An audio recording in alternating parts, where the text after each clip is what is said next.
কেয়ামত শুরু থেকে শেষ পর্যন্ত কি কি ঘটবে? ইসলামের আলোকে সংক্ষিপ্ত বর্ণনা। ভাবুন তো, একদিন এই পৃথিবীর সবকিছু ধ্বংস হয়ে যাবে, পাহাড় উড়ে যাবে, আকাশ ফেটে যাবে, সমুদ্র উত্তাল হয়ে উঠবে, আর মানুষ দাঁড়াবে তার রবের সামনে। কিন্তু কেয়ামত কিভাবে শুরু হবে আর শেষ পর্যন্ত কি কি ঘটবে? চলুন আজকে আমরা জানব পুরো ঘটনাগুলো সংক্ষেপে। কেয়ামতের আগের আলামত। কেয়ামতের আগে পৃথিবীতে অনেক খারাপ কাজ বেড়ে যাবে। মানুষ মিথ্যা বলবে, অন্যায়, জুলুম আর হত্যা বেড়ে যাবে। মানুষ ধর্ম থেকে দূরে সরে যাবে, নামাজ কমে যাবে, লজ্জা শরম কমে যাবে, ফিতনা ছড়িয়ে পড়বে চারদিকে। এগুলো হবে কেয়ামতের প্রথম সংকেত, বড় আলামত। এরপর শুরু হবে বড় বড় ঘটনা। প্রথমে ইমাম মাহদী আসবেন, তারপর বের হবে দাজ্জাল, সে মানুষকে বিভ্রান্ত করবে। এরপর ঈসা আলাইহিসসালাম পৃথিবীতে ফিরে আসবেন এবং দাজ্জালকে শেষ করবে।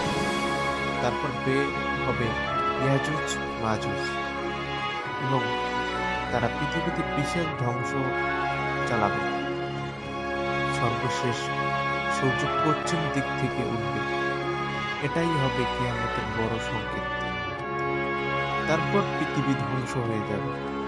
এরপর ইসরাফিল আলাইহিসসালাম সিংহায় ফু দেবেন, সাথে সাথে পৃথিবী কেঁপে উঠবে, পাহাড় গুড়িয়ে যাবে, সমুদ্র এক হয়ে যাবে, আকাশ ফেটে যাবে, আর পৃথিবীর সব মানুষ ও প্রাণী মারা যাবে। এভাবেই শেষ হবে এই দুনিয়া। এরপর পূর্ণ জীবন অনেক সময় পার হবে, পরে আবার সিংহায় ফু দেওয়া হবে।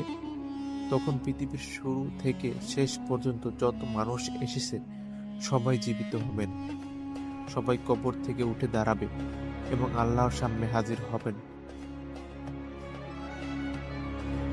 বিচার দিবস। সেই দিন প্রত্যেক মানুষের আমলনামা দেওয়া হবে। ভালো কাজ সামনে আসবে, খারাপ কাজও সামনে আসবে। মানুষের হাত পা চোখ সব অঙ্গ প্রত্যঙ্গ সাক্ষ্য দেবে। সেই দিন কোনো কিছু লুকানো যাবে না। এরপর পুলসিরাত। এরপর সবাইকে পুলসিরাত পার হতে হবে। নেককাররা দ্রুত পার হয়ে যাবে, কেউ বিদ্যুতের মতো, কেউ বাতাসের মতো, কিন্তু পাপীরা নিচে পড়ে যাবে। চূড়ান্ত পরিণতি, সর্বশেষ চূড়ান্ত সিদ্ধান্ত। যারা ঈমান এনেছে এবং ভালো কাজ করেছে তারা যাবে জান্নাতে, আর যারা অবৈধ ছিল, অবাধ্য ছিল, তারা যাবে জাহান্নামে। কিয়ামত নিশ্চিত, কিন্তু কখন হবে তা একমাত্র আল্লাহই জানে। তাই সময় থাকতে তওবা করুন, নামাজ পড়ুন, ভালো কাজ করুন এবং আখিরাতের জন্য প্রস্তুতি নিন। আল্লাহ আমাদের সবাইকে সঠিক পথে চলার তৌফিক দিন। আমিন।